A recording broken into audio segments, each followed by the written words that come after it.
하나님의 은혜와 평안이 여러분 심령과 가정 가운데 늘 함께 하시기를 기원합니다. 1947년 이스라엘 사해바다 서쪽에 있는 쿰란 지역에서 있었던 일입니다. 이 지역은 황폐한 바위산과 깎아지 흐르는 절벽으로 이어지는 협곡 지역입니다. 그곳에서 15살 된 무하마드라는 소년이 양을 치고 있었습니다. 어느 날 보니까 한 마리 양이 사라졌습니다. 그래서 길 잃은 양을 찾아 헤매게 됩니다. 아무리 찾아도 양을 찾지 못했습니다. 그 순간 자기 머리 위에 있는 절벽을 바라보았더니 동굴 하나가 보입니다. 알려지지 않은 동굴. 혹이라도 그 길 잃은 양이 그곳에 들어가지 않았는가 돌멩이를 주어서 그 굴을 향해서 던졌습니다. 보통 목자들이 양이 동굴에 들어가 있으면 돌을 던집니다. 그리고 돌을 피해서 양이 튀어나오게 되어 있는데 양은 나오지 않고 그릇 깨지는 소리만 들렸습니다. 소년 무하메드 가슴이 뛰었습니다. 저기에 금은 보석이 있는가 보다. 옛날에 오래전에 사람들이 보물을 동굴에 감추고 그것이 잊혀졌는데 간혹가다 동굴에서 보물이 발견되는 그런 이야기를 들었기 때문입니다. 다음날 아침 사촌과 함께 그 동굴 탐험에 이르게 됩니다. 동굴 속에 들어가 보았더니 9개의 항아리가 있습니다.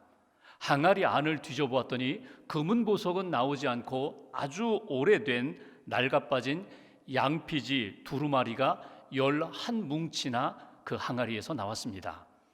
실망이 컸습니다. 그런데 이 양피지 그냥 고물상에다가 몇 푼 받고 팔아넘기자 고물상에 팔아넘겼습니다. 그리고 그 고물상은 두루마리 가운데 5개는 히브리 대학에 6개는 성 마르코 수도원에 다시금 되팔았습니다. 그때까지만 해도 이 두루마리의 가치를 아무도 알지 못했습니다. 어느 날 미국의 한 고고학 전문가가 성 마르코 수도원을 방문하여 그 두루마리를 펼쳐서 읽어보았더니 오래전 주전 1세기에서 3세기경에 쓰여진 구약 성경 이사야의 말씀이었습니다. 그 이사야의 말씀, 현존하는 구약 성경 사본 가운데 가장 오래된 사본, 보물 중에 보물이었습니다. 물질적 가치로 이야기한다면 아마 수억이 넘는 그런 귀중한 보물이었을 것입니다. 또 기독교 역사와 성경의 역사상 가장 위대한 보물을 발견했던 것입니다. 나중에 이 보물의 가치를 모르고 고물상에 팔아 넘겼던 그 목동이 이 이야기를 들었다면 얼마나 안타까워했을까. 여러분이 삶에서 발견한 가장 귀한 보물은 무엇입니까? 여러분이 하나님께 받은 복과 사명은 무엇입니까? 오늘 성경에는 두 사람이 등장합니다. 한 사람은 하나님이 주신 그 복을 가볍게 여긴 사람, 또 한 사람은 하나님이 주시는 복을 소중하게 여기고 그 복을 얻고자 사모했던 사람. 오늘 에서와 야곱의 모습이 오늘 본문에 나옵니다. 에서가 들에 사냥을 나갔습니다. 그리고 집에 돌아오면서 배가 고팠습니다. 집에 돌아와 봤더니 동생 야곱이 엄마와 함께 리브가와 함께 음식을 만들고 있습니다. 팥죽을 만들고 있습니다. 형이 말합니다. 야, 그 팥죽 한 그릇 나에게 다오. 동생 야곱이 말합니다. 형, 그러면 형이 가지고 있는 장자의 명분을 나에게 팔아. 그래, 팔지 뭐. 이거 가져가. 형, 말로만 하지 말고 맹세하고 팔아. 그래, 맹세하지 뭐. 맹세하고 팥죽 한 그릇 받고 장자의 명분을 동생 야곱에게 팔아 넘겼다는 그런 이야기입니다. 이 두 사람 사이에 있었던 아주 간단하고 사소한 사건처럼 보이지만 오늘 여기에서 우리에게 주시는 영적인 의미는 결코 작지 않다는 것입니다. 오늘 말씀 가운데 특별히 에서의 모습을 통해서 하나님이 우리에게 주시는 영적인 교훈은 무엇일까? 먼저 29절 말씀을 보겠습니다. 29절 제가 봉독합니다. 야곱이 죽을 쑤었더니 에서가 들에서 돌아와서 심히 피곤하여 30절 함께 봉독합니다. 야곱에게 이르되 내가 피곤하니 그 붉은 것을 내가 먹게 하라 한지라 그러므로 에서의 별명은 에돔이더라. 아멘. 오늘 여기 30절 가운데 우리가 주목해야 할 한 구절이 있습니다. 그것은 그 붉은 것을 내가 먹게 하라. 그 붉은 것이라는 이 표현을 우리는 눈여겨보아야 합니다. 히브리어 원문을 보면은 우리말 성경에는 그 붉은 것 한 번으로 나타나지만 원문에 보면은 두 번 반복해서 나타나는 것을 읽을 수가 있습니다. 하 아돔 하 아돔 이렇게 되어 있습니다. 아돔이라는 것은 붉은 것, 그 붉은 것, 오 그 붉은 것, 그 붉은 것을 내가 먹게 해달라고 오늘 에서가 야곱에게 요청하는 그런 내용입니다. 우리가 오늘 성경에서 읽은 것처럼 이 아돔이라는 말, 불다라는 말이 나중에 에서의 별명이 되어버렸습니다. 그래서 에돔이 되었다고 성경은 기록하고 있습니다. 여러분, 음식 앞에서 식욕이 생기는 것, 음식을 먹고 싶은 것, 여러분 이건 자연스러운 일입니다. 하나님이 우리에게 주신 은혜입니다. 배고프다, 먹고 싶다, 그리고 음식을 맛있게 먹고 잘 소화하고 힘을 얻고 하나님 앞에서 살아가는 것, 음식 앞에서 식욕은 아주 귀한 것입니다. 그런데 문제는 그 음식을 먹고자 하는 식욕이 과해서 음식만 생각합니다. 먹는 것만 생각합니다. 그러다 보니까 하나님이 우리에게 주시는 영적인 분별력을 잃어버립니다. 정말 중요한 영적인 가치와 기준을 상실해 버립니다. 그리고 오직 먹는 것 그것만 탐하는 모습, 이것이 오늘 에서의 모습 가운데 우리가 주목해야 할 부분이라는 것입니다. 육신적인 정욕 때문에, 오직 먹는 것 때문에 그에게 주신 가장 귀한 것, 가치 있는 것, 하나님이 주신 은혜와 복을 무시하고 잃어버리게 되는 오늘 에서의 모습을 통하여 우리에게 주시는 교훈이 있다는 것입니다. 여기 첫 번째 우리가 기억할 하나님이 주시는 영적 메시지가 있습니다. 육신의 정욕을 이기라는 것입니다. 우리의 삶 가운데, 우리의 인생 가운데 때때로 우리 안에서 일어나는 육신의 정욕을 극복하는 믿음의 사람이 되어야 한다. 에덴 동산의 아담과 하와가 하나님의 은혜를 받았습니다. 에덴 동산에 있는 모든 것 먹어도 좋다고 하시면서 단 선악을 알게 하는 나무, 선악과는 먹지 말라고 말씀하십니다. 먹는 날에는 반드시 죽으리라 하나님이 아담과 하와에게 말씀하셨습니다. 그런데 하와가 선악과 주변을 맴돕니다. 그리고 선악과를 바라보면서 먹음직했고 보함직했고 지혜롭게 할 만큼 탐스러워 보였다고, 그것을 주목하는 가운데 뱀이 유혹합니다. 먹어도 죽지 않아. 먹는 날에는 내 눈이 밝아져 하나님처럼 되는 거야. 하나님이 주신 말씀과 먹으면 죽는다라는 말씀과 뱀의 유혹, 먹어도 죽지 않아, 눈이 밝아져 하나님처럼 돼, 이 둘 사이에 충돌이 일어납니다. 여기에서 하와는 무엇을 선택합니까? 하나님의 말씀을 내려놓고 뱀의 유혹을 따라갑니다. 육신의 정욕에 끌려간다는 것입니다. 그러므로 그가 하나님 앞에 죄를 짓고 에덴 동산에서 쫓겨나는 것을 우리는 보게 됩니다. 여러분, 우리 앞에 먹을 것이 있습니다. 그런데 그 육신의 정욕에만 매여서 하나님이 우리에게 원하시는 뜻을 전혀 느끼지도 못하고 보지도 못하고 하나님이 원하시는 것을 분별하지 못한다면 우리는 죄에 물들 수밖에 없다. 그러므로 육신의 정욕을 이길 수 있는, 말씀으로 이길 수 있는, 믿음으로 이길 수 있는 하나님의 사람이 되라고 우리에게 말씀을 주십니다. 기독교 전통에서 7가지 죄라는 것이 있습니다. 한번 들어보십시오. 교만, 분노, 나태, 시기, 탐욕, 색욕, 그리고 탐식입니다. 여러분이 7가지 죄에 대해서는 초기 기독교 시대 수도사였던 에바그리오 도 폰토라는 사람이 체계화시킨 것입니다. 그러면서 이 사람이 이 7가지 죄악 가운데 제일 심각한 죄악이 무엇일까?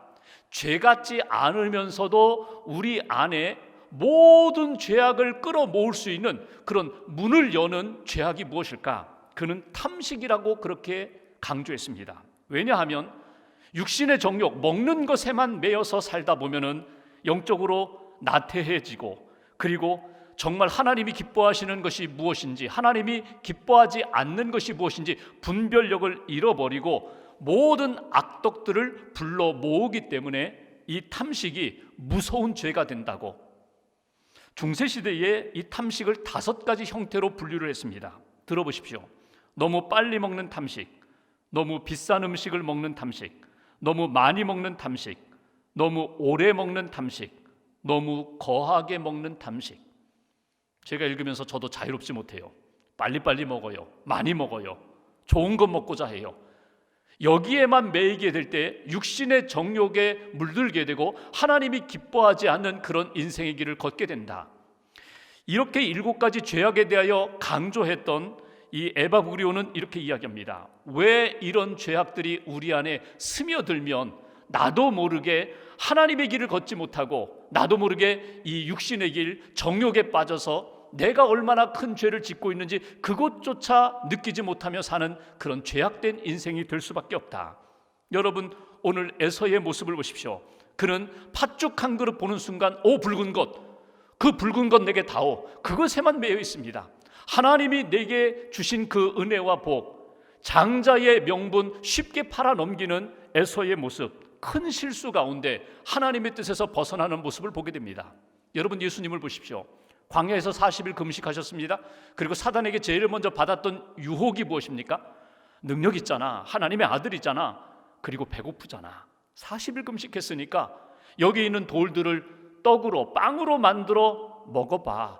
먹을 수 있잖아. 그때 예수님의 그 유혹을 물리치셨던 말씀을 여러분 기억하시죠? 사람이 떡으로만 사는 것이 아니라 하나님의 입에서 나오는 말씀으로 사는 거야. 떡 필요하지, 일용할 양식 먹어야지. 더 중요한 것, 하나님의 말씀으로 사는 우리는 영적인 사람이야. 하나님의 백성이야.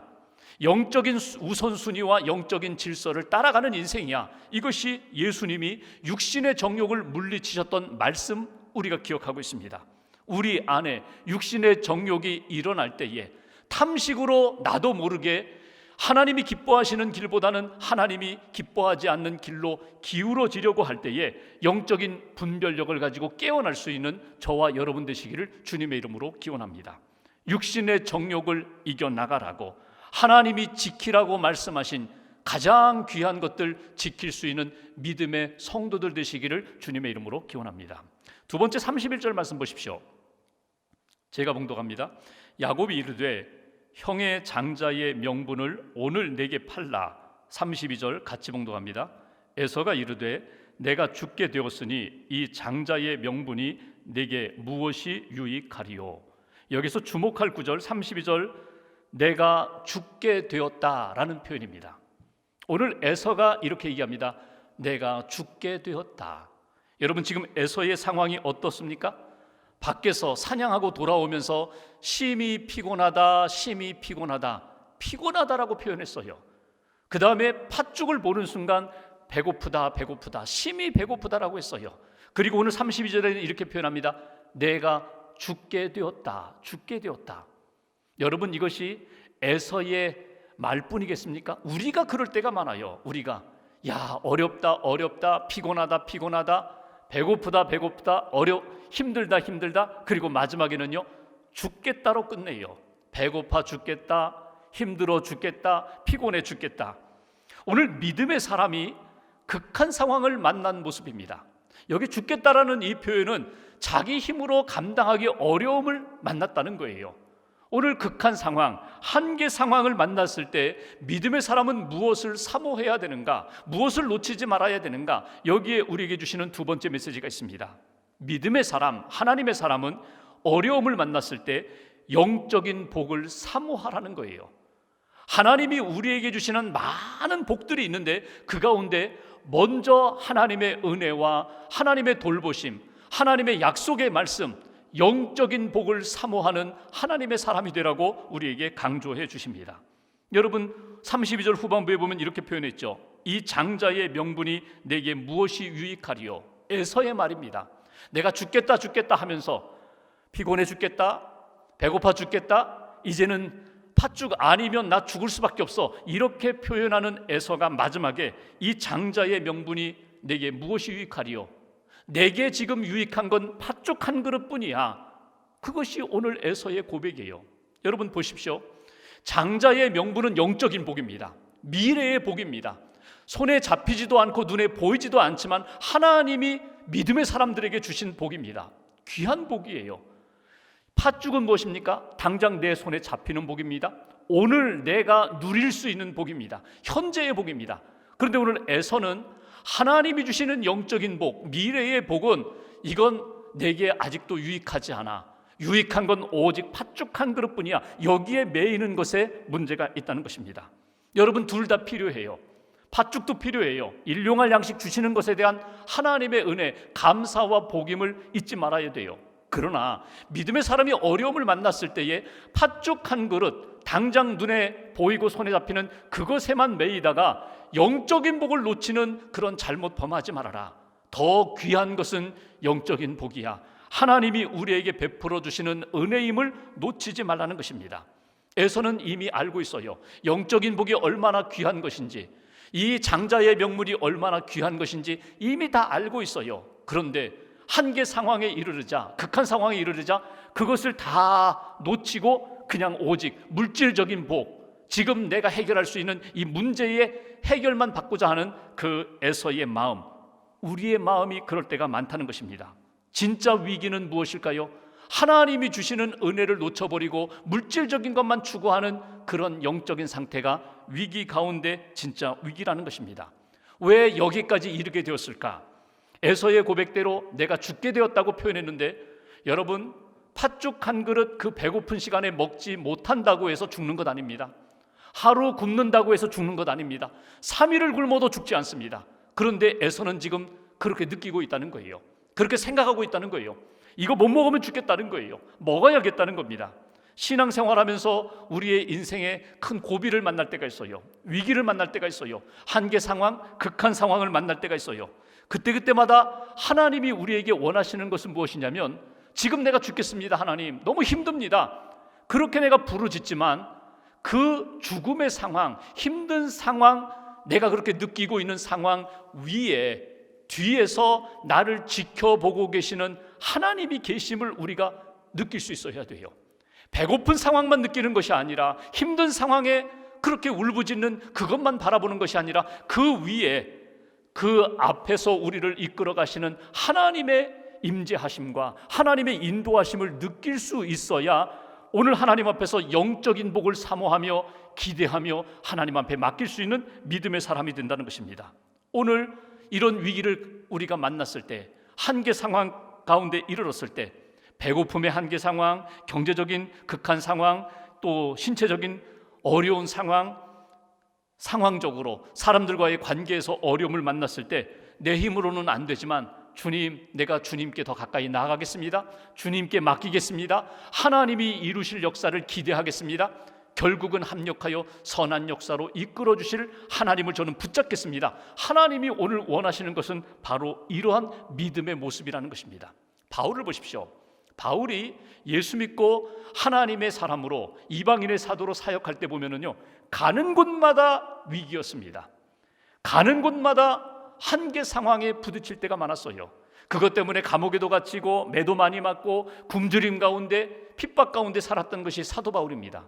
그런데 그가 고린도 교회에 쓴 편지, 고린도후서 12장 10절 말씀을 보면은 바울은 이렇게 표현합니다. 그러므로 내가 그리스도를 위하여 약한 것들과 능욕과 궁핍과 박해와 곤고를 기뻐하노니 이는 내가 약한 그때의 강함이라고. 오히려 한계 상황 가운데 정말 아이고 이거 죽는 것 아닌가, 이런 위기 가운데 처할 때마다 바울은 도리어 기뻐했다는 거예요. 왜? 약할 때 하나님이 강하게 하시기 때문에, 약할 때 하나님을 의지하게 만들기 때문에, 약할 때 하나님의 도우심이 더 강하게 다가오기 때문에 나는 오히려 그때가 더 기쁘다. 하나님의 은혜가 내게 넘친다고 고백했던 사도 바울의 고백과 간증이 저와 여러분들의 고백과 간증, 믿음이 되기를 주님의 이름으로 기원합니다. 여러분, 에서의 잘못이 무엇입니까?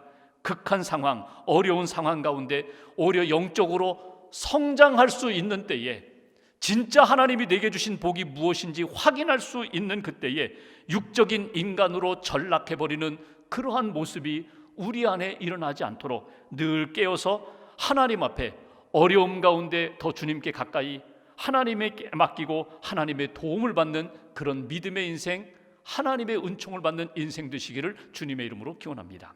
마지막 33절 말씀 보십시오. 제가 봉독합니다. 야곱이 이르되 오늘 내게 맹세하라. 에서가 맹세하고 장자의 명분을 야곱에게 판지라. 34절 함께 봉독합니다.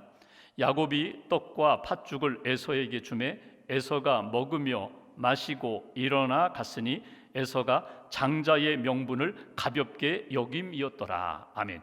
여기 주목할 구절이 마지막 부분. 에서가 장자의 명분을 가볍게 여김이었더라. 여러분, 에서가 장자의 명분. 여러분, 장자의 명분이 무엇입니까? 장자권이라는 것은 무엇입니까? 하나님이 믿음의 사람에게 주시는 복 그리고 사명입니다. 하나님이 이 복을 주실 때, 이 사명을 주실 때 감당할 수 있는 힘도 주시고 능력도 주십니다. 장자의 명분을 받았다는 것은 하나님 앞에 큰 복을 받은 것이고 하나님으로부터 내게 맡겨주신 사명이 있다는 것입니다. 그런데 에서가 그것을 쉽게 여기고 가볍게 여기고 내려놓았다는 것입니다. 여기에서 우리에게 주시는 세 번째 메시지가 있습니다. 장자의 명분을 지키라고 말씀하십니다.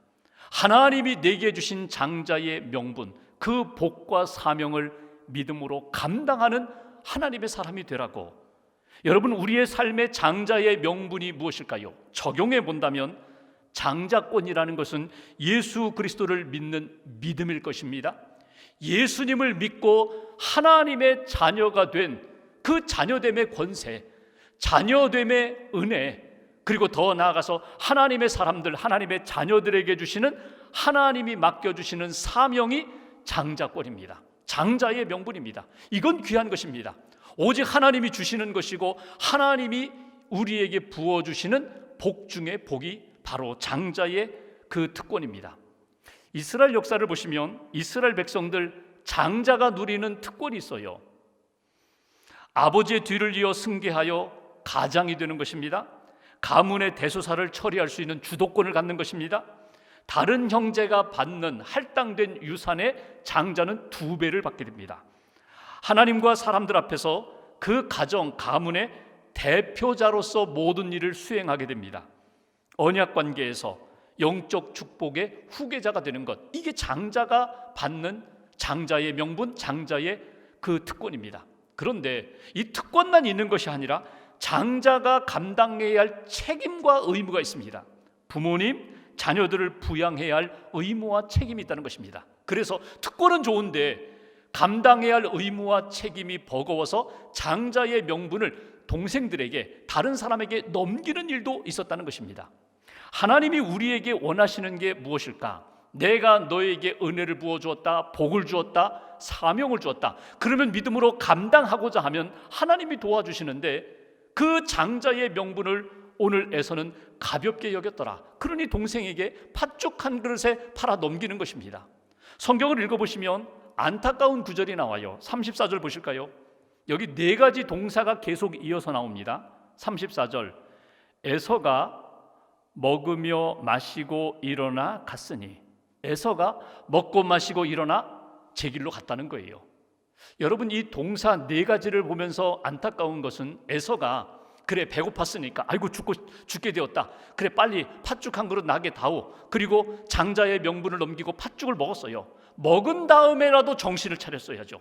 내가 실수했구나, 하나님 앞에 잘못했구나, 야 아니다 내가 잘못했다, 그 장자의 명분 내게 다시 돌려다오.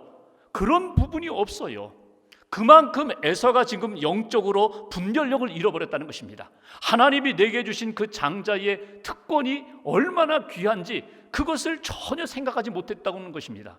히브리서 12장 말씀을 보면은 이 사건에 대하여 히브리서 기자는 우리에게 이렇게 교훈하고 있습니다. 히브리서 12장 16절 말씀, 에서와 같이 망령된 자가 없도록 살피라. 너 에서 되지 말라는 거예요. 에서처럼 살지 말라는 거예요. 내 주변 사람들 가운데 하나님의 은혜와 복을 받았는데, 사명을 받았는데 가볍게 여기고 버리는 그런 인생 되지 말라는 거예요. 17절 말씀, 너희도 아는 바와 같이 그가 그 후에 축복을 이어받으려고 눈물을 흘리며 구하되 버린 바가 되어 회개할 기회를 얻지 못하였느니라. 회개해야 할 때 회개하지 못하고 뒤늦게 가슴 치면서 회개하고자 하지만 하나님의 은혜로 회복되지 못한 에서를 기억하라. 에서처럼 되지 말아라. 오늘 믿음의 사람에게 주신 그 장자의 복, 여러분 그 장자권, 그 사명이 무엇일까요? 어떤 사람이 그 사명을 받을까요? 목사님 저는 첫째가 아닌데요, 저는 둘째인데요, 저는 막내인데요. 상관없습니다. 여러분, 하나님께서 믿음의 사람들에게 주시는 은혜와 복, 사명이 있어요. 여러분 아시는 모세를 보십시오. 형이 하나님이 주신 은혜와 복을 따라 삽니다. 그러나 동생이지만 모세에게 장자의 명분을 따라 이스라엘 백성들을 이끄는 지도자로 세워주셨고, 그것을 감당할 수 있는 믿음의 사람으로 사명 주시고, 그 사명을 따라 감당할 수 있는 사역의 힘을 더하여 주셨습니다. 다윗을 보십시오. 그는 막내입니다. 엘리압이라는 형이 있습니다. 막내임에도 불구하고 하나님이 다윗에게 장자의 특권을 주셨어요. 그래서 이스라엘 백성들을 믿음으로 잘 이끌어갈 수 있는 사명을 주셨고, 그것을 다윗은 믿음으로 감당했다는 것입니다. 요셉을 보십시오. 루벤 맏형이 있어요. 그럼에도 불구하고 요셉은 하나님이 때를 따라 자기를 고난 가운데 연단시키시고 애굽에 가서 국무총리가 되게 하시고 가족들을 그 흉년 가운데 구원하고 민족을 잘 이끌어갔던 지도자로 삼으셨던 것을 우리는 기억합니다. 하나님이 이 시대에 지금 이 상황 가운데 내게 주신 분명한 사명이 있다는 것을 여러분 놓치지 마십시오. 지난 주간 말씀을 준비하면서 한 형제가 생각이 났어요. 저는 군에서 군목 생활을 했는데 많은 군종병들을 만났습니다. 그 군종병들 가운데 그냥 교회에서 전적으로 군종 일만 하는 그런 형제가 있는가 하면 목사님이 계시지 않는 부대, 그런 부대에서는 그냥 믿음 좋은 한 형제가 낮에 일과 시간에는 자기 보직을 따라 일해요. 그리고 밤이나 아니면 주말, 주일에 그 형제들과 함께 예배드리고 말씀으로 인도하고 위문하는 그런 군종병들이 있어요. 2배나 힘들죠. 제가 어느 부대에 부임을 했습니다. 전화가 왔어요. 군종병이라고 자기를 소개합니다. 우리 부대와 연결된 부대인데 거기는 목사님이 계시잖아요. 그런데 그 군종병을 중심으로 해서 몇몇 형제들이 교회를 건축했다는 거예요. 그러니까 목사님 오셔서 아직 마무리되지 않은 부분이 있는데 잘 좀 마무리해 주시고 봉헌 예배를 좀 인도해 달라고 갔습니다. 1시간 정도 더 떨어진 곳에 가서 부대에 가보니까 예배당이 창고예요. 창고. 겉으로 보니까 창고예요. 거기에 교회 현판을 보니까 갈릴리 교회라고 현판을 붙였고, 그리고 예배당 안을 딱 들어섰는데 한 50여 명의 형제들이 기다리고 있었습니다. 제가 앉아서 이제 기도를 하는데 막 눈물이 쏟아지는 거예요. 왜 그럴까? 눈물이 막 쏟아져요. 그 형제들이 이 예배당을 건축하면서 흘렸을 눈물, 부르짖음, 군종병이 하나님 앞에 그렇게 간절히 사모하면서 기도하고 예배했던 그 마음이 느껴지는 거예요. 예배를 드리고 이야기를 들어보니까 그 부대에 신학을 공부한 형제도 없어요. 믿음 좋은 이 군종병이 우리 모여서 함께 예배드리자, 내무반에서 예배를 드렸어요. 인원이 점점 많아지니까 지휘관에게 부탁을 해서 우리 예배드릴 장소 좀 마련해 주십시오. 그랬더니 지휘관이 저기 저 창고, 저 빈 창고 있는데 저거 개조해가지고 예배당으로 만들고 너희가 예배드리라고. 그래서 이 형제들이 각자 자기 고향 교회에다가 다 편지를 썼어요. 좀 도와주십시오. 건축원 좀 보내주십시오. 그래가지고 세운 교회입니다. 그런데 이 교회에 은혜가 넘치는 거예요. 봉헌 예배를 드렸습니다. 이 군종병이 이런 부탁을 해요. 목사님, 봉헌 예배 드리셨으니까 매주일 와서 여기서 예배 드려달라는 거예요. 아니, 나는 내가 속한 부대가 있고 교회가 있는데 내가 어떻게 여기 와서 매주일 예배를 인도하냐. 그랬더니 자기들이 시간을 조정하겠다는 거예요. 그래서 주일 아침 8시에 예배를 드릴 테니 와서 좀 인도해달라고. 그래서 제대할 때까지 1년 정도 그곳에 가서 섬겼습니다. 한 번은 군종병과 이야기를 하는데 그런 이야기를 나눴어요. 우리가 누구를 위하여 종을 울리는 사람인지 아니? 나나 너나 우리는 하나님을 위하여 종을 울리는 사람이야. 왜? 하나님이 우리에게 맡겨주셨으니까. 하나님이 지금 이 시대에, 이 시간에 지금 이곳으로 보내주셨고 우리에게 그 마음을 주셨으니까 하나님을 위하여 종치는 사람이야. 영혼들을 위하여 종치는 사람이야. 하나님이 내게 맡겨주신 사명 내가 믿음으로 감당하고자 하면 하나님이 도와주신다. 하나님이 채워주신다. 여러분, 저와 여러분들의 삶 오늘도 마찬가지입니다. 하나님이 믿음의 사람을 부르실 때에 하나님이 장자의 명분, 장자의 특권을 주실 때 반드시 그 속에 사명을 우리에게 주십니다. 내가 너를 구원했다, 내가 너를 불렀다, 내가 너를 세웠다, 내가 너를 사용하기를 원한다. 그러니 하나님이 주신 사명을 붙잡고 믿음으로 감당하는 겁니다. 그 감당할 때에 하나님의 영광이 나타나고 우리를 통하여 하나님의 온전하신 뜻이 이루어진다는 것입니다. 새해가 되고 오늘이 열흘째입니다. 여전히 우리 마음속에 어려움이 있고 어둠이 있습니다. 새해는 되었는데, 믿음으로 새 마음을 가졌는데 여전히 현실적으로 힘든 일들이 우리 앞에 펼쳐지고 있습니다. 이때 우리가 꼭 점검해야 할 것이 있습니다. 그것은 하나님이 지금까지 내게 베풀어 주신 은혜, 내가 받은 하나님의 사랑. 나는 하나님으로부터 너무 많은 사랑을 받았습니다. 여러분, 이거 잃어버리시면 안 됩니다. 잊어버리시면 안 됩니다. 하나님이 우리에게 미래에 주신 약속의 말씀, 비전, 그리고 그날 하나님 앞에 서는 날 하나님이 나를 뭐라고 하실까? 착하고 충성된 종아, 잘하였도다, 잘하였도다. 나의 즐거움에 참여할지어다. 하나님이 우리를 부르시는 그날, 하나님 앞에 서는 그날을 여러분 놓쳐서는 안 됩니다. 그리고 오늘 이 시간 하나님이 나에게 베풀어 주신 은혜 가운데 맡겨주신 일이 있습니다. 사명이 있습니다. 내 힘으로 감당하는 것이 아니라 성령님을 통하여 감당할 수 있도록 오늘도 우리에게 힘을 주십니다. 위로해 주십니다. 새 일을 이루시는 하나님, 내가 하나님 앞에서 감당하겠습니다. 귀한 것 잃어버리지 않겠습니다. 귀한 것 지키면서 오직 하나님의 영광을 위하여 쓰임받는 그런 인생이 되겠습니다. 다시 한번 고백하시고 다짐하시면서 우리의 삶을 통하여 하나님의 영광, 하나님의 뜻이 이루어지는 그런 하루하루의 삶 이어가시기를 주님의 이름으로 기원합니다. 기도하겠습니다.